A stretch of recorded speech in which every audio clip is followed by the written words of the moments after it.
Welcome to Discover Barnstable, the official podcast of the Town of Barnstable, a podcast where you can meet the people who steward the programs and services that connects us to our quality of life here in the Town of Barnstable. We invite you to join the conversation as we navigate municipal government and our community pathways to help you discover Barnstable. I'm Liz Hartsgrove, and today I am joined with my fellow co-host and tour guide, Paula Hersey. Hi. Hello, Liz. Hi, how are you? I'm well. Good. I'm so excited about today's topic. We're going to explore a discussion that is really not really familiar, I guess, with our listeners or even myself. So I'm really excited to learn more about it. And we have a wonderful guest with us. So our topic of discussion is complete streets. And our guest is the Assistant Director of Planning and Development, Kate Maldonado. Kate has an education in architecture, construction, and ecological design with more than 6 years as an urban planner. She joined the Barnstable team in 2020, bringing a quote-unquote whole system approach to community zoning and design, emphasizing sustainable form, which is really important to us, and the function for built and natural environment. Hi, Kate. Good afternoon. How are you? Good. Thank you for this opportunity. Thanks for joining us. You're going to have some fun. Hey, I'm so glad you joined us. So you need to let your hair down. Relax. Excellent. We're going to get right into the questions because Please. complete streets are really kind of a cool concept. And I know that our residents are really going to be interested in this. So I'm going to dive right in, Kate. Great. What is complete streets? And what value does it add to the community's objectives? Thank you, Paula. Yeah. So complete streets are designed for people of all ages and all abilities, and they prioritize safety, accessibility, and sustainability. By becoming a complete streets community, a town or a city prioritizes integrating complete streets design elements where feasible and practical, ultimately to improve their community as a whole. Broadly speaking, Complete Streets it's a nationwide effort. Locally here in Massachusetts, the Complete Streets funding program was actually established in 2016. To date, more than 250 communities have established becoming a Complete Streets community. Why is this important to our community? Complete Streets involves significant public outreach, which I can get into further when we talk about the actual breakdown of process with Complete Streets. So we're looking for feedback for our community, again, to figure out where we want to prioritize developing or integrating safety, sustainability in our community.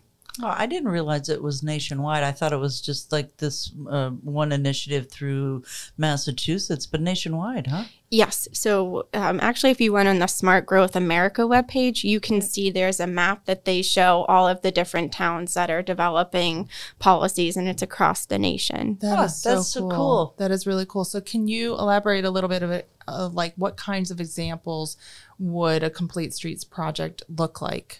Sure. So when we're thinking about complete streets, again, it's for safety, sustainability, and accessibility. We're thinking about pedestrians, bicyclists, vehicles, and transit. Projects can be something like an intersection redesign. So that can be integrating an accessibility ramp. It can be transit improvements like a bus stop. Again, with bike and pedestrians, you want to look at where you have gaps in infrastructure, right? So if you have a sidewalk that goes to a certain extent and then there's a missing gap, we're looking for where are those links? So where can we add bike lanes? Where can we add sidewalks that'll tie them together and really enhance safety and sustainability for our community? Right. And that means we're not talking just about the busy village of Hyannis, our outlying villages out west, as we call it, the wild, wild west of Barnstable. There are some areas there that literally don't even have any sidewalks, and it's difficult. There's neighborhoods now that have been built out in that section, in those sections of town, but actually no real complete street. No. Yes, and Barnstable, as we know, is a huge community. So that's been a real big part of the public outreach, is because we have so many villages. This Complete Streets is not just one village; it's across our town, and really trying to get that feedback for how can we improve accessibility for our community. Really, and that's like a super awesome segue of the journey of Complete Streets. So we're kind of in that process. It's not a high, I need a sidewalk, and DPW comes out with their super cool trucks and, drops the sidewalk in kind of thing. There's a process and a journey to becoming a complete street community. Give us like that overhead look of it. Sure. Thank you. So Complete Streets is broken down into a 3-tier process. The first step is staff needs to attend training, which I achieved, as well as staff from DPW. And with that first tier, in addition to the training, you also develop your policy, which broadly speaking, again, is that commitment to where feasible and practical integrating Complete Streets design elements.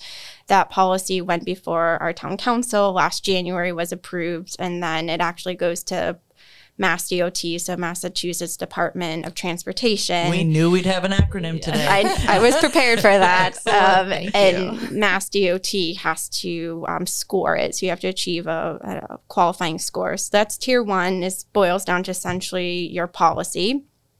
Then you can proceed to tier 2, and that's actually where we're at right now today. Tier 2, the core of that is developing your prioritization plan, and that plan is a list of approximately 25 to 50 priority roadway improvement projects. Oh, wow. And that's really when we're talking about public outreach and how the public can engage. This tier 2, the core of that is public outreach, because we want to hear back from our residents as to where are the projects that would enhance safety, sustainability, and accessibility. If I can elaborate a little bit more, what we've achieved to date is we just got through significant outreach this summer. Barnstable being huge, as we've mentioned, we achieved 5 village-level in-person meetings where we went out and spoke with residents. I do also want to credit the Cape Cod Commission. We, through this tier 2, achieved technical assistance to work with transportation staff from the commission. They've worked on policies and Complete Streets projects throughout the Cape, so they bring significant experience. So with the commission, we went out and we did 5 village-level meetings where residents could voice their ideas at the meetings, and we also had a public comment period. And the commission helped us to develop an interactive map where residents were able to drop dots where they want to add projects like this area needs a crosswalk, or draw physical line, as we were talking about earlier, that gap in infrastructure. Say I can get to here, but then it's really dangerous for me to make it this last stretch because there's no sidewalks. So they can physically draw a line as to where they want sidewalks or bike lanes.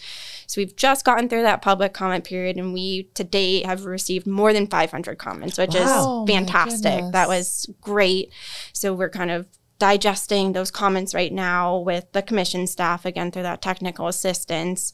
And then we'll be scheduling a follow-up meeting with the public early 2023 after the holidays, where we'll say, here's what we heard from the public, and we'll just develop some criteria to rank those projects. Because again, we want to boil them down to 25 to 50 projects, and we'll go back before the public and say, does this reflect our community's prioritization? Is this accurate? So that'll wrap us up with tier 2. Tier 2 is developing that list of priority projects. That would, again, go back before Mass DOT for their review. And then ultimately we get to tier 3. At tier 3, that's when we can apply for construction funding. So again, it's strictly for construction. Projects have to prove quote unquote readiness, meaning that they have design and permitting behind them. But it's a great opportunity to get some funding to say, here's, one of the projects on our prioritization plan, we want to apply to get funding for the actual construction. So it's a fantastic opportunity that communities do. Again, this is how Massachusetts is set up, but communities across the nation are developing Complete Streets policies and taking advantage of their state's opportunity for funding. Right. So that tier 2 with the public participation, that is a state requirement, correct? It's through the Complete Streets funding program. Yeah. So it really it really highlights the importance of actually listening to the customers and listening to the community that is our customers as town employees. So really getting, almost a boots on the ground, real live engagement and understanding on how it affects not just one particular piece of our community, but a really comprehensive view. So it clearly kind of answered my question that I was going to ask you. Oh, darn, but that's okay. It just highlights how much you really need that public participation. So can you talk a little bit, you mentioned a little bit about the outreach and the actual 5 communities and the meetings and stuff, but are there other ways that people can actually participate and provide you that feedback through tier 2 into, because you said that you're still in the tier 2 process, right? Yes. Okay. That's correct. So we've achieved that first outreach, going, like you said, boots on the ground to our community. To be full transparency, most communities just do one public meeting. We said, hey, we're the town of Barnstable. We have 7 villages. We need to get out in the field. We have so many voices to be heard. Yeah. We can't just do one meeting across the town. That's not fair to our residents. So we're digesting those comments right now, and then we'll do significant public outreach and spread the word, working with Paula and her team in communications. They're fantastic, before our follow-up meeting, the beginning of 2023. So at that time, residents would have another opportunity to look at that list and provide more comments, say, hey, this project, on this street didn't make, I really think adding a sidewalk or bike lane would be here, should be on that list. Mm-hmm. So there'll be another bite at the apple. But first, we just want to try to pare it back to 25 to 50 projects. That's actually really smart, because usually when you want to have innovative projects that actually really work towards the customer and the person that it's intended to benefit, having that moment, that break in service to relook at it in a different lens and a different perspective and digesting it really helps out with making it just a better product to produce. So, right. And I think the tool that the commission had designed for the Complete Streets process, which is the ability to actually draw in what you think should go in specific types of neighborhoods. And, I live out in the mills, and I'm like, there's really nothing. Oh, yeah, you know what? I really do have a trouble crossing 149 to Hamlin's Pond, and that's a pretty big area. We have a cemetery there, and the pond and Burgess Park. There's no crosswalks in any of those areas. Yeah. And I'm thinking to myself, and the crosswalk ends to go to Burgess Park. And I said, so I dropped crosswalks everywhere in Marston's Mills. I appreciate that. And one other thing, if I could just touch on it, with Complete Streets, the funding has changed, over the past few years. Now it's $400,000 for, again, construction, and that's over 4 fiscal years. That being said, when we went out to our community, we emphasized that we want to hear all of your projects, from a painted crosswalk to your dream rotary, because that gives us... Nobody's dreaming of rotaries, Kate. Well, maybe crosswalks around the rotary is more of the dream. Sky's the limit, whatever you want, because this is data that we want to hear from. Even if it can't be achieved with Complete Streets, there's plenty of other funding opportunities that we can tackle. And so it's great to get, broad feedback and not have people be limited to Complete Streets, because 400,000 in full transparency is limited. But we, took this opportunity while being out in the field and talking with our residents to say, please tell us all of your ideas, because this is information that we'll hold on to. We've been collaborating with DPW, the Department of Public Works, on this effort too. So it's great when we're thinking of our capital improvement plan and other projects locally. We want to hear all of residents' ideas. Yeah. Well, that brings us to our last question. How can people find out more? Is there a place somewhere where there's information that they can learn? Yes. To stay up to date, I would recommend the Cape Cod Commission has their own Barnstable Complete Streets webpage. The town, if you went on the town's webpage under planning and development, we have a list of our current projects, Complete Streets being one of them, and it has its own webpage. And then I touched on earlier how it's a nationwide effort. If you went on Smart Growth America, they show the status of other states and have a more broad description of complete streets. It's kind of fun to listen to. They did similar like podcasts with communities and see what people are doing across the nation, not just here in Massachusetts. When I was starting this project, found that as a great tool to really kick off this effort. So those are the 3 locations I would recommend. That's wonderful. That's fantastic. Yeah, I learned more, and as you said, I kind of knew a lot of this working with you in the past year or so in some of these endeavors. Now I'm going to learn something about you. I've got a couple of rapid fire questions for you, Kate. Are you ready? I hope so. Okay. The very first part, and these are always surprising to me, except for Liz. I knew Liz. What's your favorite time of the day? I would say my favorite time of the day is the morning, if I can get up just like and Liz. be Hello, productive. Yeah. Although when I was thinking about this question, as we leave summer, there's nothing better than a late summer night when it's still late at 8 p.m. and you just feel like you get your bang for your buck out of the day.